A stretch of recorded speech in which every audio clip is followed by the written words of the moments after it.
बिस्मिल्लाहिर्रहमानिर्रहीम। अस्सलाम वालेकुम डियर स्टूडेंट्स, कैसे हैं आप? उम्मीद करती हूँ खैरियत से होंगे। अल्लाह ताला आपको हमेशा हंसता मुस्कुराता रखें और आपको कामयाबियों से नवाजें। और अल्लाह ताला आप पे भी अपनी रहमतें नाजिल फरमाए और मुझ पे भी अपनी रहमतें नाजिल फरमाए और अल्लाह ताला आपको ढेर सारी कामयाबियाँ अता करें। और डियर स्टूडेंट्स, आज का लेक्चर स्टार्ट करने से पहले मैं आपसे एक छोटी सी रिक्वेस्ट करना चाहूँगी। अगर किसी ने मेरा चैनल सब्सक्राइब नहीं किया, जो स्टूडेंट भी मेरा लेक्चर सुनते हैं उन्होंने मेरे चैनल को सब्सक्राइब नहीं किया, तो प्लीज़ मेरे चैनल को सब्सक्राइब करें। और मैं इंशाल्लाह आपको 9th कंप्यूटर के तमाम लेक्चर्स पूरे करवा दूँगी और मेरे चैनल पर आपको तमाम लेक्चर सीक्वेंस में मिलेंगे। मेरे चैनल का नेम है t.s कंप्यूटर लेक्चर। इंशाल्लाह आपको मेरे चैनल पर तमाम लेक्चर सीक्वेंस में मिलेंगे। तो स्टूडेंट, स्टार्ट करते हैं आज का जो लेक्चर है हमारा। जो आज का हमारा टॉपिक है फ्लो चार्ट सैम्पल्स। सबसे पहले तो हमें ये पता होना चाहिए ना कि फ्लो चार्ट होता क्या है। मैंने पिछले लेक्चर में आपको बताया था कि फ्लो चार्ट क्या होता है।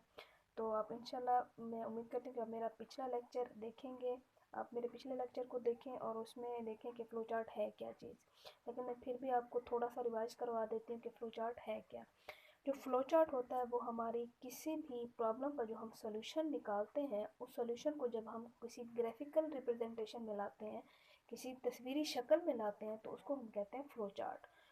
ग्राफिकल रिप्रेजेंटेशन को समझना हमारे लिए बहुत ज़्यादा आसान हो जाता है। पढ़ते हैं flow chart explain a process. Flow chart explain करता है किसी भी प्रोसेस को क्लियरली तौर पे through symbols and text. Symbols और टेक्स्ट के थ्रू क्लियरली तौर पे फ्लो चार्ट जो है वो एक्सप्लेन कर देता है किसी भी प्रोसेस को। They use special shapes to represent different types of actions और स्टेप्स इन ए प्रोसेस। किसी भी प्रोसेस में मुख्तलिफ टाइप्स के एक्शन और स्टेप्स को रिप्रेजेंट करता है, जाहिर करता है स्पेशल शेप्स के ज़रिए। फ्लो चार्ट स्पेशल शेप्स के ज़रिए मुख्तलिफ एक्शन और स्टेप्स को जाहिर करता है किसी भी प्रोसेस में। अगला पेज है। अगले पेज में क्या है हमारे पास? Lines and flow. Lines and arrows show the flow of steps. ये जो लाइंस है, ये जो लाइन है, ये लाइन है, इसको लाइन भी हम लगा सकते हैं, हम इसको एरो भी बना सकते हैं। Line and arrows show the flow of steps. Line और एंड एरो जो है वो शो करता है किसको? फ्लो ऑफ स्टेप को। ये लाइन हम उस वक्त ड्रॉ करते हैं जब हमें किसी भी चीज़ की डायरेक्शन मालूम करनी हो। डायरेक्शन मतलब आप यहाँ पे देखें, जैसे हम यहाँ पे स्टार्ट कर रहे हैं, स्टार्ट के बाद उसके बाद हमने फ्लो चार्ट की डायरेक्शन बतानी है कि हमारा फ्लो चार्ट किस सिमत में जा रहा है। फ्लो चार्ट हमारा देखें यहाँ पे नीचे की तरफ जा रहा है, तो हमारी फ्लो लाइन्स भी नीचे की तरफ लगी हुई हैं। तो ये जो फ्लो लाइन है ये हमारी डायरेक्शन को शो करता है। नेक्स्ट स्टेप है हमारा टर्मिनल। टर्मिनल क्या होता है? टर्मिनल, आप फ़र्ज़ कर लें कि मेरे पास जैसे ये एक पेन है, मेरे पास एक पेन है, इसका ये जो फ्रंट का सिरा और इसका ये जो बैक का सिरा है, इसके ये दोनों जो सिरे हैं ये इसका टर्मिनल होते हैं। इसके टर्मिनल क्या होते हैं? फ्रंट और बैक, ये दोनों जब जो हिस्से होते हैं ये क्या होते हैं? टर्मिनल होता है। It indicates start and end of the flow chart. ये जो सिंबल है ये हम तब शो करते हैं जब हम फ्लो चार्ट बनाने लगते हैं। स्टार्ट भी हम इसी सिंबल से करते हैं और एंड भी हम इसी सिंबल पे करते हैं। समझ आ गई यहाँ तक? तो अगला स्टेप है हमारा प्रोसेस। प्रोसेस आपको याद होगा स्टूडेंट, हमने जो पिछला लेक्चर था फ्लो चार्ट वाला, तो उसमें हमने फ्लो चार्ट की जो रिक्वायरमेंट्स थी उसमें हमने पढ़ा था प्रोसेसिंग भी एक स्टेप होता है।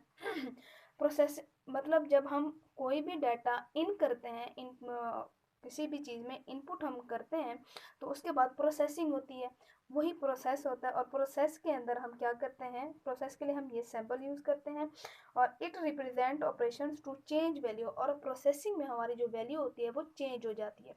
आप डियर स्टूडेंट, आप फ़र्ज़ करें कि मेरे पास वैल्यूज़ हैं जी 5+5, दो वैल्यूज़ हैं। पहली भी है 5, फिर प्लस है और 5 है। ये जो 5+5 है ये क्या है? ये मेरी इनपुट है। फिर उसके बाद क्या होगा? जैसे ही मैं इसको इसमें क्या होता है, कैलकुलेटर में ऐड करूँगी, 5+5 ऐड करूँगी ना, ये मेरी इनपुट है। उसके बाद क्या होगी? कैलकुलेटर में प्रोसेसिंग होगी। वही उस प्रोसेसिंग के दौरान क्या होगा? उस प्रोसेसिंग के दौरान वैल्यूज चेंज होंगी। ऐसे है ना? It represent operation to change value. ये जो प्रोसेसर होता है, ये जो प्रोसेसिंग का जो अमल होता है, इसमें क्या होता है? हमारी वैल्यू चेंज हो जाती है और उस प्रोसेस में जो हम सिंबल यूज़ करते हैं वो हमारा ये सिंबल होता है। तो उम्मीद करती हूँ यहाँ तक समझ आ गई होगी। नेक्स्ट जो हमारा है वो है डिसीजन। वो हमने रिक्वायरमेंट थी, जो फ्लो चार्ट की रिक्वायरमेंट थी उसमें हमने डिसीजन मेकिंग पढ़ा था, आपको याद होगा। डिसीजन मेकिंग में मैंने आपको बताया था कि डिसीजन मेकिंग बहुत ही ईजी है, इसको समझना। डिसीजन मेकिंग में क्या होता है, डिसीजन मेकिंग में हमारे पास दो ऑप्शन मिल जाते हैं कि उसमें वो हमारे, कि हम जो भी रास्ता सिलेक्ट कर रहे हैं वो हमारे लिए ठीक है या नहीं है। मैंने आपको पहले जो एग्जांपल दी थी वो जीमेल की दी थी, कि मैंने जीमेल किसी मोबाइल में अपनी जीमेल को इन करना है। ठीक है, जीमेल में इन करने के लिए क्या दूंगी, सबसे पहले मैं अपना जीमेल दूंगी, उसके बाद मैं अपना पासवर्ड दूंगी।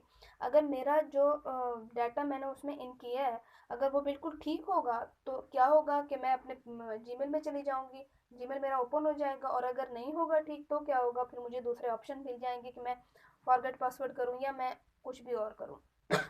तो इसमें क्या होता है कि इसमें हमारे पास सिर्फ दो ऑप्शन होते हैं, या तो हमारा काम हो जाता है या हमें दूसरा कोई रास्ता मिल जाता है। It shows a conditional operation that determines which one of two paths, इसमें हमें दो पाथ्स मिलते हैं टू टेक लेने के लिए। The operation is commonly A yes और नो क्वेश्चन, इसमें यस और नो होता है या ट्रू और फॉल्स होता है। नेक्स्ट जो होता है वो हमारा ये सैम्बल है, इसमें क्या करते हैं हम इनपुट और आउटपुट के लिए इसे हम यूज़ करते हैं। जैसे जैसे आप देखें, मैं यहाँ पे आपको समझाती हूँ। देखें स्टार्ट, ये सैम्बल जो टर्मिनल का सैम्बल, ये यही सैम्बल हमारा यूज़ होता है स्टार्ट और एंड के लिए। देखें स्टार्ट और एंड दोनों में यही सैम्बल यूज़ हो रहा है ना, टर्मिनल यूज़ हो रहा है। और नेक्स्ट जो है हमारा हमारा टर्मिनल जो है, टर्मिनल सबसे पहले हम, उसके बाद हम क्या करते हैं, इनपुट करते हैं। हम इनपुट करेंगे तो हमारी प्रोसेसिंग होगी ना। फिर इनपुट का जो हमारे पास सैम्बल है वो देखें, ये सैम्बल है, ये इनपुट का भी है और आउटपुट का भी है। देखें इनपुट के लिए क्या, ये इनपुट का है, इनपुट मास हमने इन किया डाटा को, ये हमारा इनपुट का सिंबल है। ये देखें ये इनपुट का सिंबल है, और आउटपुट का भी सेम सिंबल है, ये आउटपुट का सिंबल है, सेम सिंबल है। और जो प्रोसेस का सिंबल है, प्रोसेसिंग का जो सिंबल है वो ये है। सबसे पहले स्टार्ट होता है, फिर इनपुट, फिर प्रोसेसिंग, उसके बाद क्या आउटपुट, उसके बाद एंड। इनपुट और आउटपुट का एक ही सिंबल है, आपको समझ आ गई होगी। It indicates the input data from user or displaying result to user. It indicate, ये जाहिर करता है, the input of data, data की इनपुट को, फ्रॉम यूजर जो कि यूजर देता है, or displaying result to user, और यूजर को रिजल्ट डिस्प्ले हो जाता है स्क्रीन पे। उसके बाद ये लास्ट है, ये है कनेक्टर।